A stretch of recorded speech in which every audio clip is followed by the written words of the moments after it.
Hello and welcome back, and this is the Charr episodes of the lore series. Now I'm going through a lore series and where I'm going over all of the races that are going to be in Guild Wars 2, so everyone knows a lot more about them if you don't already. The previous one to this was the Norn, and you can go over there and check it out. There'll be a link here and in the description below, and all of these videos can be all linked together so you can follow them through by through and watch every single one of them. Alrighty then, let's get straight into it.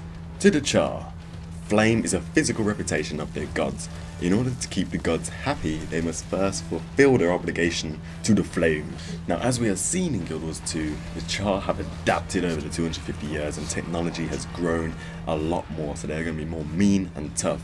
Their allegiance to the flame is set in stone from their history of 250 years in the past. The flame is sacred to them. I'm going to be referring to the old Charr as the Charr as we know in Guild Wars 1, and the new Charr as the Charr as we're going to know it in Guild Wars 2, just so you guys know. So, the Charr of the old. Their gods represent flame. The flame is a physical representation of their gods. To honor them, they built flame temples. These were raised on platforms, inscribed in huge circular runes, which feed the sacred fires. The ring are pillars of pure obsidian or carved sandstone. They are sculpted to depict the faces of the mysterious creatures the Charr worship. At the very center of these temples, there are ever-burning sacred flames. The Charr believe as long as the flames are burning, their gods are pleased. So if the flames ever go out, then they believe all the Charr will be punished by all their gods. So the Charr have constructed these temples that are sacred to them. It's almost like having your own god on earth already with you. So to protect these temples, they have elected what they call the Charr Flamekeepers. And these guys are the people that the Charr basically worship. They are the top guys. They run the Charr basically. It is one of the highest honours Charr could possibly have. And as we all know, the Charr are a very military focused race. And every time they go out to battle, they actually take a bronze brazier lit by the flame temple itself. So then every time the Charr set camp, they could light the flame in the centre of the camp, so that they feel protected by their gods and they are honouring their gods still. And when they move off, they obviously delight the temple, the flame, and move on. And the humans quickly adapted to this and knew when the Charr were camping up and moving on. I need a volunteer to hold hot metal while I hammer it. You there? Boss. You just volunteered. Is that beef fresh? When did you kill it? This morning. I got more coming in. You want to watch? I just want the dinner. I don't need the show. You want a beer? Beer is for cubs. I want whiskey. You got enough gear there, soldier? Armed and armored. Got potions, meat, whiskey, black powder, and slugs. I'm good. Pack better. You'll be fighting your gear more than the bad guys if you don't. Why bother? I was gonna drop my pouches after I killed someone with a bigger gun. At least you've got your priorities straight. I could have easily have voice acted for the Charr, but I didn't apply, so yeah. So speaking of military and the Charr, they are a very military focused race, and in Guild Wars 2 we may already know about the different legions that we can join, but this all comes from the history of Guild Wars 1, and they used to have warbands and had many warbands, and the Charr united under a single leader, the Carnor. Now the Carnor is a title of the ruler of the Charr race, the supreme leader. The 4 heirs of the first Carnor formed the 4 high legions. Although some of the Charr subsequently claimed the title, none have been able to hold it for more than a few years. So you had this Carnor who was the leader of the Charr, basically the supreme leader, and his 4 children formed the High Legion. Although there were multiple different legions at the time, the High Legions were the 4 largest legions. And as we know them already in Guild Wars 2, as they were all this time ago, they are the Ash Legion, the Blood Legion, the Flame Legion, and the Iron Legion. Back here, they were known as this, but not Legion, but Warband. The Charr had a big part to play in the story of Ascalon. they were actually the rulers of said Ascalon before the humans came along, and the humans conquered the Charr in this land and pushed them out of it to the south, and then that land now became known as Ascalon. Along with being pushed back, the Charr was assassinated, preventing the hope of the Charr to retake this land. With the Charr being assassinated, his children were kind of fighting over who should be the next leader, because they had all these 4 legions and they're all so different from each other that how can one become a leader when you've got basically the Charr separated into these 4 bits? So they just became known as imperators. And as you can imagine, the Charr have been at war with the humans for many, many years. And the power of the human gods and technology have always been able to overthrow the Charr. But the humans are relentless. No matter how much the Charr adapts, they would ultimately choose self-destruction over being defeated by the Charr. But unfortunately, through their successes, the old High Legions, Ash, Blood and Iron, were put under the yoke of the Flame Legion. Now, as you can imagine, they worshipped the flame, so the Flame Legion, through this massive success of sort of retaking land and getting back on their feet, the people of the Charr are going to take in the Flame Legion simply because they worship the flame. The flame is basically their gods. As the war lengthened on, each success was attributed to the Flame Legion and its rightness in its crusade, and each failure was used as an excuse to sacrifice for the good of the Flame Legion's shamans. So this is where we first see evidence of it in Guild Wars 2.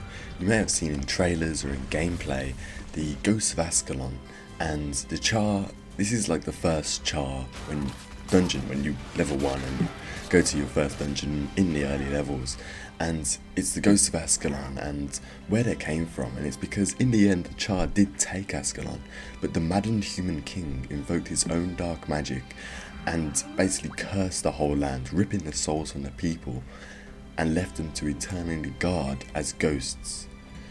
So to prepare yourselves if you're going to play a Charr, this is basically what happened. The Charr females defied the rule of the Flame Legion because the Flame Legion invoked a rule where the females were inferior to the males, and it was kind of like in the olden days where they got restricted and there was rights against them. But the females defied the rule of the Flame Legion, gathering rebellious factions from the other Charr legions, the Blood, the Iron and the Ash Legion, and they joined the uprising, and their leaders won the support of the Iron Legion's Imperator. So this is the guy who was the son of the Carnor. Together they cast down the Flame Legion's shamans and regained control of the fate of the Charr race. The Iron Legion, for its part in this whole takeover, took control of Ascalon. So the Iron Legion is now in control of Ascalon. So ever since now, the Charr have been fighting an eternal battle with these ghosts and trying to regain Ascalon. The Flame Legion is bowed but not broken due to this. The humans continue to fight in distant fortresses in Ebonwake, and recently the Elder Dragon, Charr scarred the Ascalon land with his great dragon band. Yet despite the challenges of the Elder Dragons, as we've seen with the Azura, as we've seen with the Salbari even, where they're sort of thinking, we've got to get rid of these dragons, everyone needs to band together. The Charr are doing this, but despite these challenges, the Charr remain a potent force in the east of Silver Peaks and masters of Ascalon. So the Iron Legion is the main legion, and this legion is known for their siege devourers, their catapults, their towers and other mechanical work.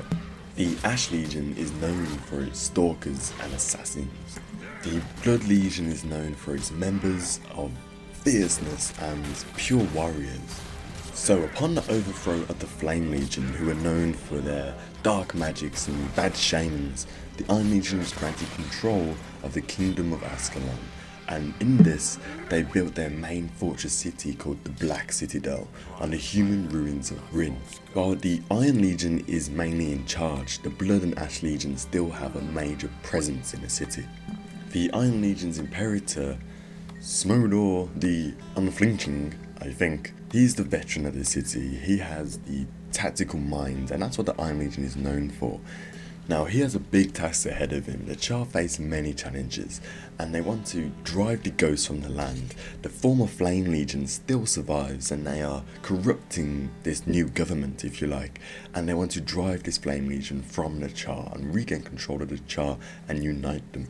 But also on top of this, they have their greatest and most immediate danger, the Elder Dragon that has risen from its tombs, Philetic. The dragon has flew south and is basically making a battleground and is destroying the lands for the dragon minions, and a continual war with the Charr. Philetic is passing has had another effect. The ogres have come out of the Blazer Ridge mountains to the east and seek their new lands, and this is where the Charr are, so they've got war on all fronts. The humans also survive, making their stand in Ebonwake, but the Charr has chosen to negotiate with the humans rather than battle them. The negotiations resulted in a tentative truce, and the humans are now permitted in the Black Citadel itself.